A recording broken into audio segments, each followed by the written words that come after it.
I went with these Doctors Without Borders for maybe 4 or 5 hours, and we finally get to the place where the refugee camp is, and there's a mat for me to sleep that's raised off the ground, and you can see things when the sun was up. But when the sun went down, the desert floor became like a superhighway. Every nocturnal animal was moving. It was like, I mean, we're talking snakes, bugs, everything. So I said, okay, I have one or two options now. I can freak out, or I can just accept the spirit brought me here. If the spirit intends for me to get back to New York, I'll get back.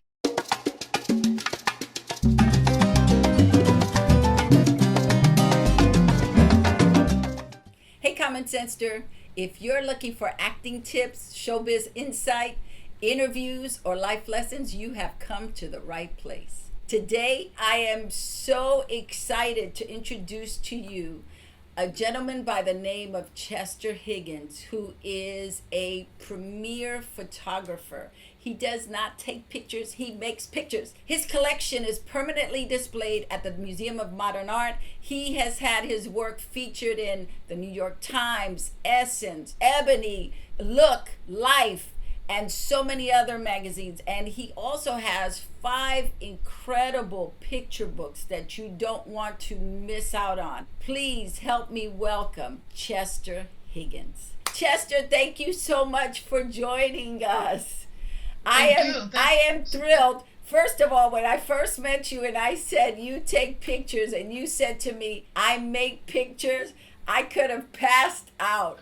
I had never heard anybody say that to me, and it made such an impact on me. And it's something that I walk with today. Like, I just get tickled when I hear that, because you do make pictures. And as my editor and house photographer and cinematographer schooled me to say, yes, photographers make pictures. What got you interested in photography? Because writing was too difficult, number one.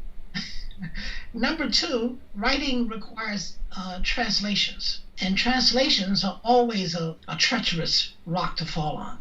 And I wanted to be able to talk about and show the spirituality and the greatness of people of African descent. And if I can show the evidence without trying to explain the evidence, then everybody will see exactly what the subject is, and I will tell them what to behold and what to think. When you first picked up a camera, what was the purpose of it? It was very short-term purpose, because I was a business major at Tuskegee, and I was the business manager for the college newspaper. And I had this idea of how to make more money, make the newspaper more pages, and I hired the local university photographer to make these pictures, and on the date we had to go to press, he hadn't produced the pictures. So I had to go to his house and demand that he finish these pictures. Luckily, he had shot this stuff. He just hadn't printed. And there was the first time that I saw negatives of him processing stuff in prints. But more importantly, I noticed that behind a curtain in his studio, there were these pictures of old people, farming people. And I said, well, tell me about these people, because these people were very dignified people who reminded me of my great aunts and uncles. And he said that these are pictures he made during the Depression, when farmers will come by his house on the weekly market. Every now and then, if he sees somebody exceptional, he will run out after them, offer them money to come back to the studio to make a picture. So I said, these pictures remind me of my great aunts and uncles. And it made me remember that they had no pictures of themselves on the wall. Everybody had a picture of, well, the only 3 things hanging on your wall would be the Farmer's Almanac, a picture of Jesus Christ in the Garden of Gethsemane making his prayer before the Roman soldiers took him, and then maybe a scripture that was made in a frame. Photography was very expensive for people to have their pictures made. My mother was a teacher. We had our pictures made every year. So I said to myself, first of all, I know these people. And secondly, I could give them something. They'd given me a lot as a child growing up. Their love, their understanding, their taking time with me. I wanted them to have a picture, but I didn't have the money as a student to hire this photographer to go 90 miles south to make this picture. So I had to learn. It took me a year, but I did not want them to die without having a picture of themselves on their walls to speak to them about their own worthiness. That's why I picked up a camera. It took you a year to learn to shoot pictures, to make pictures. What did that entail that year? What It was the entailed, process?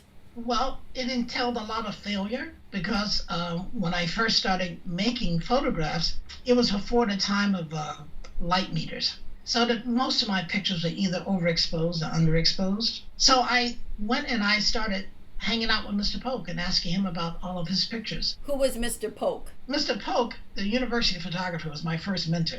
And he reluctantly put the first camera in my hand. He didn't want to, but he did. And this is how that happened. And why did he put the first camera in your hand? Because I begged him to. And then he says to me, after I told him what I wanted to do and could I use your camera to learn how to make pictures, he says to me, he's an old man. So he looks at me the way old people can look at you and sort of take the measure of you. He says, let me understand something. He says, you want me to loan you my only camera that I make a living with to learn how to be a photographer? So me thinking he was doubting my sincerity, I said, well, yes, sir, Mr. Polk, that's right. So he looks at me longer and he finally says, well, if you're going to be fool enough to ask me, I'm going to be fool enough to help you. I didn't realize what I was asking. So one day, for about an hour while he was supposedly taking a nap, I went out with his camera. And I kind of realized afterwards he really didn't want me using his camera, and I never asked him for his camera again, but I spent time each week going by his house and asking him about the pictures he made. And in that process, that sort of demystified the process of photographing, and it also reaffirmed that, people skills are very important in the kind of work that I do. And if you have people skills, it's important not to have judgment on people. And those two things are what I learned, and to love, if you're going to photograph people, love people and let them know that you love them. Those are the sort of three overarching things I learned from Mr. Pope, and two of those things I already had, so that made it work for me. And then within a year, a camera became available that I could buy for $100 that had a light meter in it. And that meant that I'll be no more failures of underexposures and overexposures. The way I financed my photography as a student to buy my equipment was to photograph professors because they have egos. And I would then have a contact sheet made of the pictures that I had photographed all these professors, and I would take them around.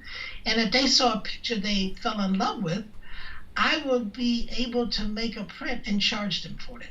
And that's how I made money to buy my next camera, which was a next real camera, a Nikon, a Nicolet, that cost me $250. They had a meter. I have solved my problem with meters. I had not solved my problem with processing film, though, but I had found someone who could do that for me. And I went home to photograph my relatives, to photograph my great uncle, my great aunts. And I remember I was photographing my great uncle John, who was sitting on his porch. He had worked his whole life in a railroad. And at some point, Uncle John says to me, he said, well, son, he says, this is how Southerners talk to boys or daughters. Son, that's a beautiful camera. He says, how much did that camera cost? And being very proud of myself because I worked, photographed a lot of university people to get this camera. So I say to my son, Uncle John, $250. Uncle John sits back, he thinks about this, and he says, $250? He says, $250? For $250, that camera should make pictures by itself. A wise man. A wise man. So, I said nothing. Oh, gosh. Processing. At that time when you realized what it would take, did you decide, I don't want to process the film, I'd rather outsource it, or? Well, I had to do that because I made so many failures. I was not a friend of my film. Okay. I followed the instructions, but I would get these things like bubbles. I would destroy as much as I could preserve. So I said, look, I'm making money. I'll factor that in. I'm studying business. That means I factor that expense in for paying somebody so that it's still profitable for me to do it. And I learned the important lessons that, you don't have to know everything, but you have to decide what part of the process that you are good at and work on that. And my part of the process I learned and appreciate was seeing. And to find someone who was just as content and just as happy with the chemical part of it as I'm with the visual part of it. So there again, the Neurosis mesh, that was a great relationship. And that's why I now have all of that early film from those days. You had one camera, that a Nikon, that you got for $250. What was your process in getting lenses, or did you just work off of one lens? Well, I worked off the lens. Mr. Pope said, work off the lens that you have, and I did that. And which lens was that? It was a 50, what it's called a normal lens, because then you can, elements are not too unwieldy. The visual elements in front of you can sort of pare it down. Of course, I learned I was not doing that. I could improve. But one day I was looking at a camera magazine, as all young photographers would do. And you saw a camera magazine that says, oh, here's a great picture, and it was made with this lens, and this f-stop, and this shutter speed. Here's another picture made like this. So I became, and these were long lenses, and I became very, very excited. And I saved money to go buy a long lens. What was your first long lens? I think it was a 130 or 150, but I went by Mr. Polk's house to tell him what I was going to do. And Mr. Polk says to me, he said, well, stop right there. I said, what's the problem? He says, keep working with your lens you have, because you haven't perfected your eye in that lens. He said, because there's no lens or no camera that can make a picture. Only your eye can make a picture. And your eye is not trained yet. It's not developed yet.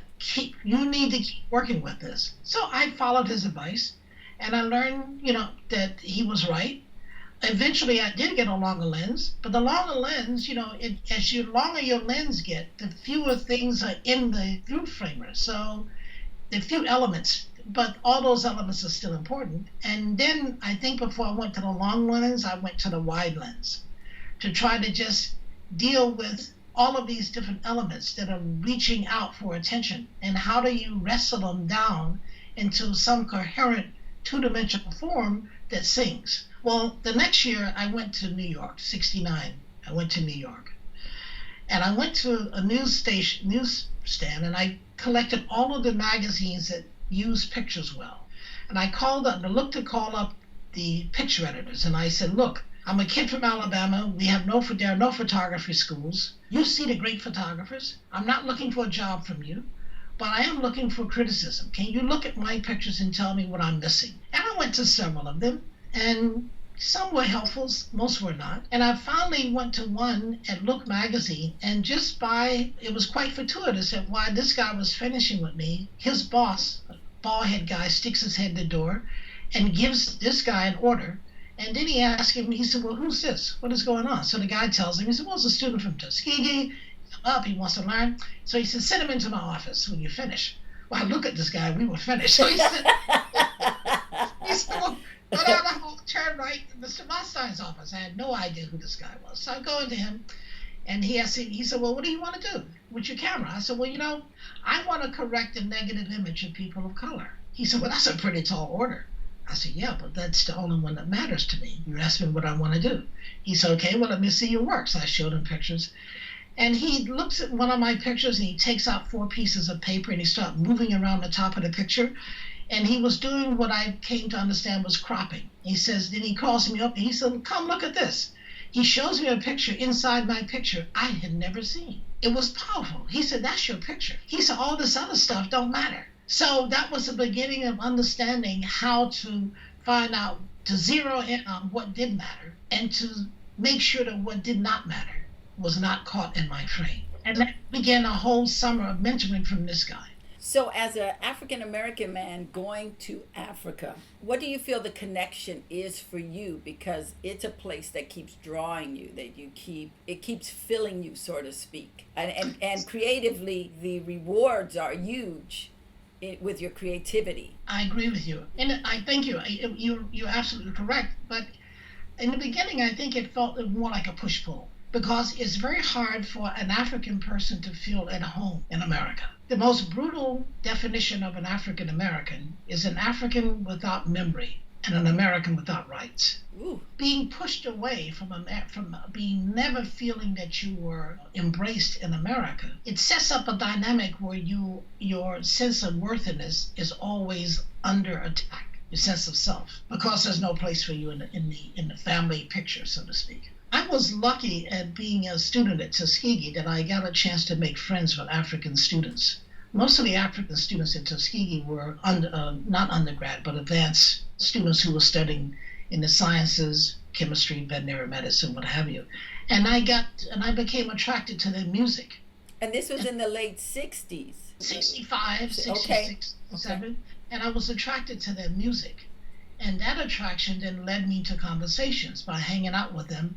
And that attraction led me to reading books that they had about Africa, written by Africans, which at the time were political biographies. So it sort of made me feel, it demystified the process of being, of trying to reach out and find my cousins, and to overcome the fear that my cousins may be backwards, like Tarzan tells us, or something that just inadequate that would make me feel even more worthless. So in 71, I made my first trip to Africa, and I went to East Africa. In 72, I went to West Africa, and I went to Ghana. And East Africa, I didn't feel it so much.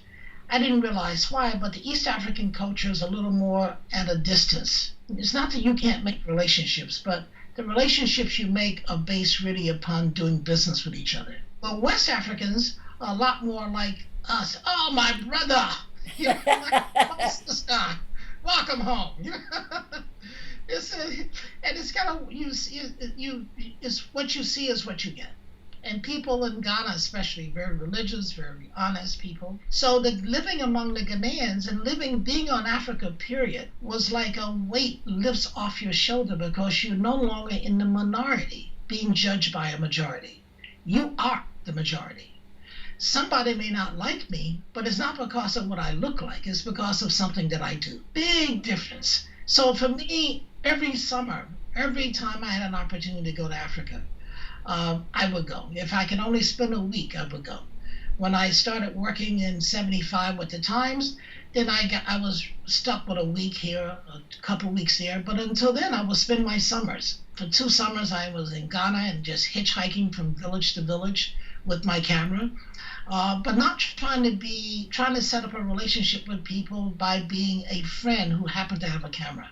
I just wanted to know and meet the many manifestations of myself, the many manifestations of what make us such a glorious people. So I had to do the primary research, because the pictures that had been coming out of Africa, of Africans, were always made by outsiders, whose power dynamics informed them, who the pictures had to be, they were the boss and these were the idiots.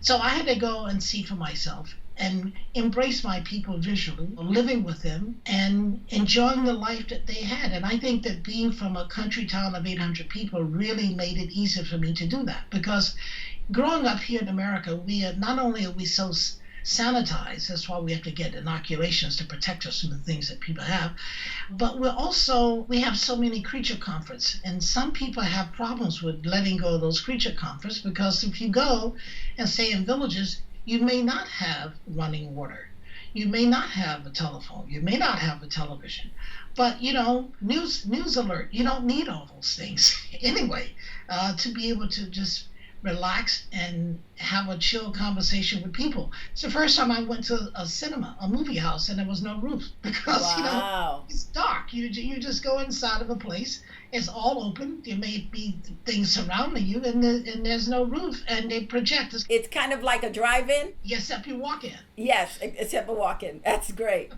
And you have a great time. I remember going to Fela Kuti's concert in Nigeria. Same way. It's a walk-in. There's no roof, but there's the music and everybody's jumping. But I love African. My love for African people just deepened because of the time I spent there with them. Also, such a cultural difference, because you're coming from America at a time when we're going through the civil rights, when we're demanding our equality as a people of color, when we're saying we're just as important as you. And now here you are in a place that they're not fighting in that same way. Right. They have other issues. And it was also, it was so liberating not to be involved in that dogfight with, the craziness that white people can do. I mean, I think that, I think, and there's so many ways. America takes a lot of energy. Is high maintenance for everybody, but especially for minorities. And for minorities, it's like we're living inside of a burning house. We have to try to maneuver at the same time. We have to make sure that something that's on fire doesn't fall on us. And living in Africa, that whole equation just changed. It just flipped. I didn't have to deal with that burning house anymore. So you taking your camera, did you go with the intention that you would create something, or you just were taking your camera to record or to document what you had experienced? I went with the camera I was led by the spirit. That's what my camera is about. If the spirit, I trained my eye. I had good training from my mentors to be able to see visually. My visual vocabulary was intact, so I'm a keen observer. But I can't control what's going to happen in any situation. I'm just rolling with the spirit. The spirit is the one that puts visual opportunities in front of me. And I have this thing that keeps me from being anxious. If I miss a visual opportunity, I don't worry about it, because if the spirit intends for me to have that picture, it would bring it back into my life again in another way. I'm just comfortable because I'm in the hands of the spirit. I rest in that. Even when I went to places where I went to one year, I went to a refugee camp in Niger where people were dying of hunger. Because it was crop failure. Even horses in Senegal were eating bark off the trees. Drought is a horrible thing.